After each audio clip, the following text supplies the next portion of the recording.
Hola, hemos llegado a la clase número 8, la última clase de este curso. En esta clase nos quedan ver algunas cositas para complementar todo lo aprendido hasta ahora. Vamos a estudiar lo que técnicamente se denomina gestión judicial, su concepto y qué entiende la Corte Suprema de Justicia en lo que sería la ciencia de la gestión judicial. Este alto tribunal propugna estándares o establece justamente estándares muy importantes como corolario del concepto gestión judicial. Corolarios como ser agilidad, celeridad, transparencia en la gestión, atención respetuosa y esmerada al destinatario, participación activa de todos los integrantes del juzgado mediante la motivación, el trabajo en equipo y la capacitación. También la accesibilidad de los destinatarios a los funcionarios y magistrados, la mejora en la calidad de vida de los integrantes del juzgado y el progreso permanente del sistema de gestión. Estos principios generales o corolarios, como justamente lo dije, es lo que la Corte Suprema propone y entiende que son parte o forman parte del concepto de gestión judicial.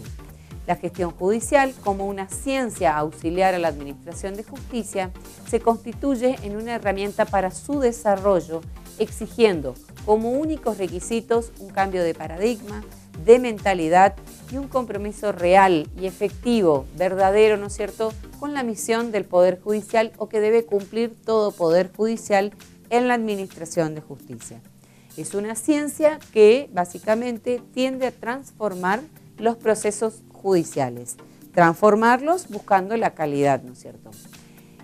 Todo lo que vimos hasta ahora tiende, o está el curso en sí mismo, ¿no es cierto?, tiende a lograr un cambio de manera interna en la oficina judicial, en la forma en que se la organiza y en la forma en que funciona, ¿no es cierto?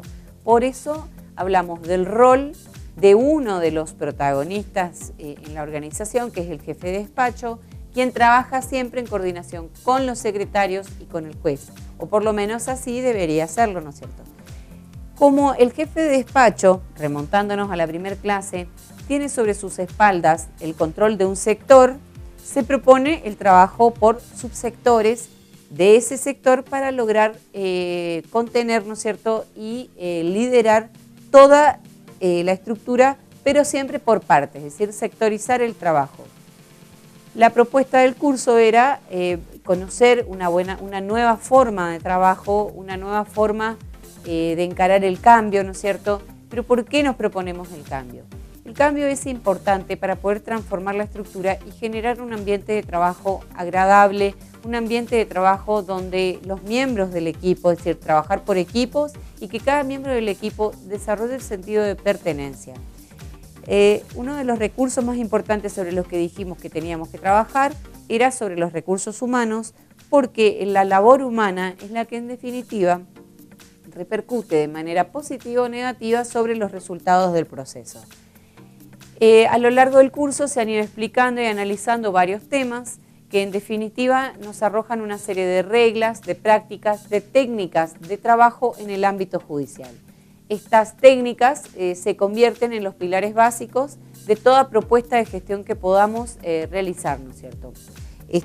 Aplicarlas, construirlas y aplicarlas es indispensable para poder lograr el cambio y convertir nuestros lugares de trabajo en lugares agradables y no justamente lo contrario. Es importante de que nuestro trabajo nos entusiasme, que lo disfrutemos realizándolo, y eso sucederá en la medida que percibamos, ¿no es cierto?, sus resultados positivos en la realidad. Y si nos es reconocido de forma sincera y oportunamente, aún mejor todavía, ¿no es cierto? El doctor Labrada, en este sentido, nos da algunas recomendaciones para alcanzar este cambio interno en la oficina judicial a modo genérico. Y dice que justamente es importante el cumplimiento de los horarios, escuchar a los miembros del equipo, el trabajo en equipo, la capacitación constante, plantear las metas y objetivos a corto y mediano plazo, aprender y enseñar de los errores, hablar claro, de forma sincera, ser preciso, ser flexibles, ayudar a los miembros del equipo a ser flexibles también, ¿no es cierto? Minimizar los conflictos y buscar las soluciones de la forma más pacífica posible. Esto es un resumen de todo lo que hemos visto a lo largo del curso. Prácticamente hemos desarrollado todas estas propuestas que hace el doctor Labrada y hemos visto justamente casos prácticos, temas prácticos para poder entender cómo aplicarlos. En esta clase se trabajará de manera extensa en este sentido y la finalidad es que podamos comprender la importancia que tiene ese sentido de pertenencia del factor humano en una oficina judicial, ¿no es cierto?, en un juzgado, considerando, ¿no es cierto?, de que estos son los pilares básicos para todo cambio y toda reforma que pretendamos alcanzar. En las clases anteriores, en la clase 6, habíamos hablado de la importancia de planificar conforme los periodos de trabajo y la demanda que sufre el servicio, ¿no es cierto? Hablamos de la importancia de realizar proyectos, planes de trabajo y algo importante que nos faltó trabajar es cómo volcar esa planificación para mantener, ¿no es cierto?, la planificación y para poder mejorar en las estructuras que se van elaborando. Es decir, vamos a hablar aquí, vamos a trabajar, justamente vamos a aprender cómo realizar manuales de trabajo. El doctor Palma, en este sentido, sostiene, ¿no es cierto?, de que un primer paso para organizar y sistematizar la gestión es identificar y listar por escritos todas las actividades que debe cumplir el órgano en el que se trabaja, para que luego poder describir cómo deben ejecutarse, qué puestos de trabajo están a cargo de ellas y qué entrenamiento se necesita para poder cumplirlos de manera eficaz. La puesta por escrito hace posible la elaboración de un manual operativo por parte del magistrado, ¿no es cierto?, y su equipo. Es decir, la planificación volcada justamente por escrito es lo que va a resultar o va a terminar siendo nuestro manual de trabajo. Este autor sostiene que el manual es una obra colectiva que ayudará al posterior desempeño y mejora de la gestión que podamos realizar, ¿no es cierto?, ya que servirá para aclarar las dudas que pudieran aparecer en el trabajo diario, podrá ser modificado y actualizado continuamente, facilitará la capacitación de los ingresantes y el reemplazo de quienes antes cumplían las mismas funciones y de aquellos agentes que se encuentran ausentes. También los contenidos principales del manual, precedidos, ¿no es cierto?, por un índice temático claro y preciso, podrían ser la descripción del sistema y su funcionamiento, la descripción de los roles que tiene cada personal, la descripción de los procedimientos para elaborar cada documento, los controles que se van a efectuar, ¿no es cierto?, la detección, corrección y prevención de errores, los formularios y los modelos a utilizar. El procedimiento que vamos a adoptar en casos de crisis, que son estos 3 periodos que yo marcaba en la clase justamente 6. Considerando estas diferencias, ¿no es cierto?, lo primero que debemos hacer para reorganizar la oficina judicial es establecer primero las grandes falencias. Tenemos que armar primero el proyecto de trabajo y el primer paso es detectar los factores que influyen de forma negativa y positiva, determinar, ¿no es cierto?, cuáles son los cambios principales o modificaciones básicas que tenemos que hacer, sobre ellos armar un proyecto de trabajo, establecer cuáles serían sus mediciones, los resultados y luego, cuando tenemos los resultados en mano y los vamos aplicando, empezar a volcar en un manual qué hicimos para alcanzar justamente esos resultados. Describir los procesos. En la mesa de entrada describiremos justamente, ¿no es cierto?, por sectores y subsectores, según cómo hagamos las divisiones, ¿no es cierto?, de trabajo en la mesa de entrada. Debemos determinar los objetivos, las metas mediatas e inmediatas que se pretenden alcanzar y cómo serán esos procesos que en definitiva son las partes del circuito que va recorriendo el expediente en la mesa de entrada y luego en la secretaría. Y en la secretaría se profundiza un poco más porque dentro del manual deben estar establecidos cómo el instructor o el proveyente debe encarar, ¿no es cierto?, la descripción de esa etapa procesal que está llevando. Por ejemplo, en las sucesiones, en la primera etapa, en la segunda etapa, en la tercera etapa o las distintas veces que el expediente llegue a la secretaría para proveer. Lo cual implica también, ¿no es cierto?, el uso de modelos o modelos predeterminados, ¿no es cierto?, o alguna guía en la redacción y en la aplicación de las normas. Eso también es parte, ¿no es cierto?, del manual. Un dato importante es que los manuales de trabajo se deben elaborar en forma individual para cada oficina judicial. No pueden estandarizarse porque no en todas las oficinas judiciales contaré con los elementos, no contaré con elementos iguales. En una oficina judicial podré contar con factor humano más calificado que en otra oficina. Entonces siempre debo ir trabajando de manera progresiva, por eso los manuales deben actualizarse continuamente o por lo menos cada 6 meses, ¿no es cierto? Y deben ir avanzando a medida que se va avanzando en la capacitación para alcanzar el personal calificado. El manual que se elabora, el manual de trabajo que se elabora para una oficina, por ejemplo, para el fuero penal, no puedo ir a aplicarlo en el fuero civil. Y dentro de lo que sería el fuero civil, no puedo aplicar el manual del juzgado A al juzgado B porque los elementos constitutivos de la oficina son diferentes en ambos juzgados, ¿no es cierto? Ese es el mayor fracaso que se ve en lo que son planes de gestión y manuales, que generalmente lo que hizo el otro, quiero traerlo y aplicarlo y generalmente no puedo aplicarlo porque los elementos no son elementos estáticos, sino que trabajamos con el mayor recurso, el recurso más importante es el recurso humano y en todas las oficinas eso es lo que va variando y el manual debe contemplar los perfiles de los agentes con los que contamos, ¿no es cierto? También en el manual se deberán definir los conceptos de uso práctico, de orden cronológico de las actividades, ¿no es cierto? Los documentos que se usan, los libros, los registros, las reglas y criterios que fijan el juez y el secretario. Vuelvo a repetir de que no puedo utilizar el manual que se elaboró para el juzgado A, donde tengo los criterios y las modalidades de trabajo que fija el magistrado A al juzgado B. Siempre será imposible la aplicación, ¿no es cierto? Y también lo digo por experiencia porque he tratado de aplicar manuales elaborados para otras oficinas a otras oficinas con otros elementos, componentes y los resultados no son los esperados. Se deben también considerar las instrucciones para realizar cada paso por sector y subsector. Esto es muy importante. Delimitar por dónde transitará el expediente. Y dentro de cada etapa, ¿no es cierto?, ¿qué haré? ¿Qué deberá hacer el agente judicial?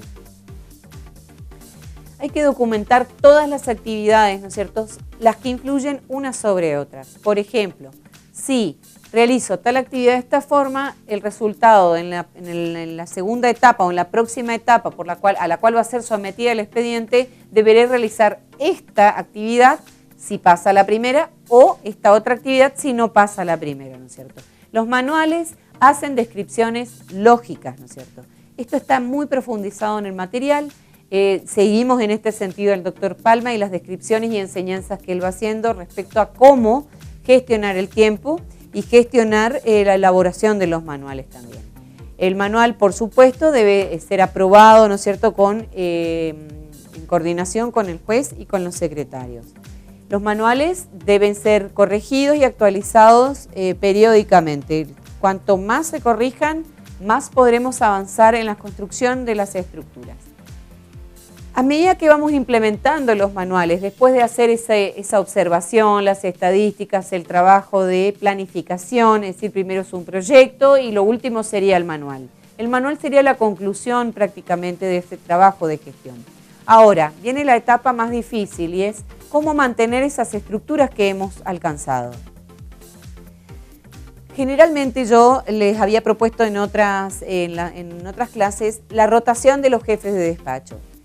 El manual elaborado para la mesa de entrada debe ser respetado, ¿no es cierto?, por el jefe de despacho de la Secretaría cuando rota con el jefe de despacho de la mesa de entrada.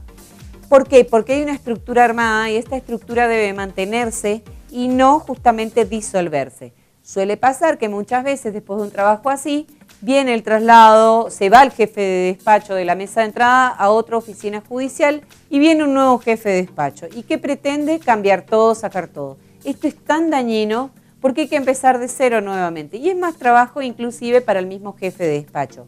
Lo importante sería que los manuales sean aprobados, ¿no es cierto?, por el juez y que el jefe de despacho que se vuelve o viene a incorporarse como nuevo dentro de la estructura trate de mantener esa estructura y de mejorarla, no de derrumbarla y volver a construirla.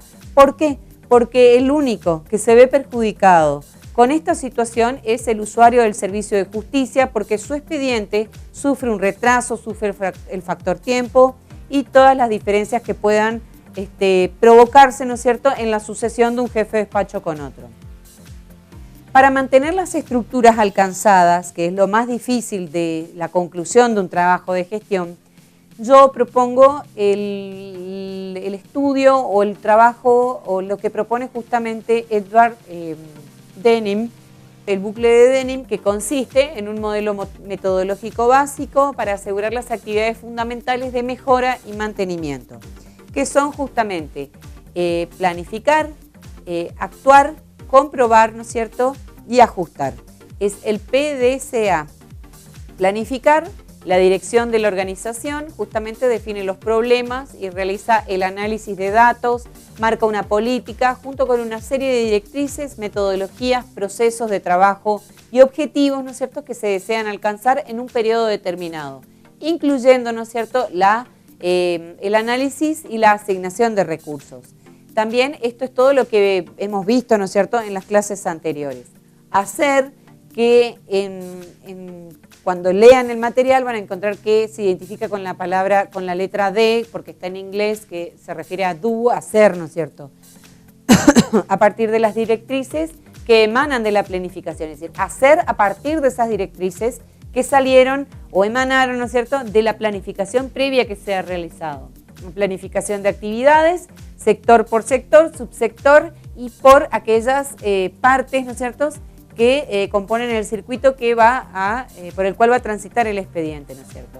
En estos procesos se deben tener en cuenta todos los requisitos del cliente, es decir, los reclamos de los usuarios. Allí es donde hay que hacer valer esas exigencias sociales nuevas a las cuales nos tenemos que enfrentar, que tenemos que aprender a leerlas, ¿no es cierto?, de forma que el producto, ¿no es cierto?, o el servicio obtenido se ajuste o responda, ¿no es cierto?, a la demanda.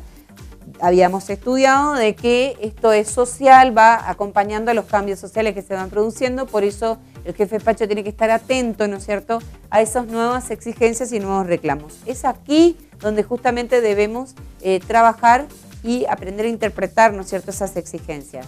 Comprobar, finalizado, ¿no es cierto?, el proceso productivo, debemos evaluar la eficacia, es decir, cuando ya hemos planificado, donde hemos sacado cuáles son los mayores errores que se cometen, los mayores factores que afectan el servicio de justicia, hemos planificado qué íbamos a hacer, empezamos a aplicarlo, ¿no es cierto?, y ahora vamos a empezar a comprobar en este periodo, o sea, lo que sería la comprobación, comprobar los resultados que vamos obteniendo. Nos sentamos con los resultados y los evaluamos a ver si responden justamente a esas nuevas exigencias sociales o no, que es cumplir con la eficacia y la eficiencia. Decíamos, un proceso de calidad en un lapso de tiempo razonable, porque procesos de calidad en tiempo excesivo no responden a la calidad total que estamos buscando alcanzar a través de la gestión judicial y sus técnicas. También considerando de que el cambio debe iniciarse hacia adentro para poder lograrlo hacia afuera. Se trataría justamente, ¿no es cierto?, de la comprobación de lo que estamos haciendo. Si lo que estamos haciendo está dando buenos resultados es porque lo estamos haciendo bien, ¿no es cierto? Esto nos llevará un lapso de tiempo. No puedo pretender dentro de 6 meses empezar a ver resultados. Los resultados empezaré a verlos después recién de un año, ¿no es cierto? Y ajustar. Ajustar hablaría justamente de los cambios o de las modificaciones que nos vemos obligados a hacer, que debemos ir haciéndolo constantemente, ¿no es cierto? Por eso siempre se habla de que los manuales deben ser reformados de manera continua, ¿no es cierto? En consecuencia, se tiene que actuar para estandarizar todas las soluciones, mejorar la actividad global de la organización y la satisfacción del cliente. Este es el conocido bucle de Denham, es muy útil para poder ir evaluando por periodos. Es decir, puedo aplicar el bucle cada 6 meses sobre lo que ya hice en esos 6 meses, ¿no es cierto?, para poder ir analizando por periodos de tiempos cortos, para poder ir viendo dónde tendré que focalizar aún más mi trabajo. Por un lado, habíamos dicho, primero, analizar cuáles son las falencias que está teniendo la oficina judicial, proponer los posibles cambios, que esto entra de lo que sería la planificación, describir las actividades para afrontar estos cambios, estarían ya dentro de los manuales, ¿no es cierto? Luego sentarnos con los resultados y comenzar a evaluar. Eso sería un bucle de denim constante y de un periodo, ¿no es cierto? Cuando cierro un bucle, tratar de iniciar nuevamente. Se supone que ya hemos alcanzado algunos objetivos hasta aquí, ¿no es cierto? Hemos logrado algo de la mejora. La mejora debe ser continua, por eso el bucle debe ser aplicado de forma continua y es un modo de autoevaluación y autocontrol sobre la aplicación de las técnicas de gestión judicial.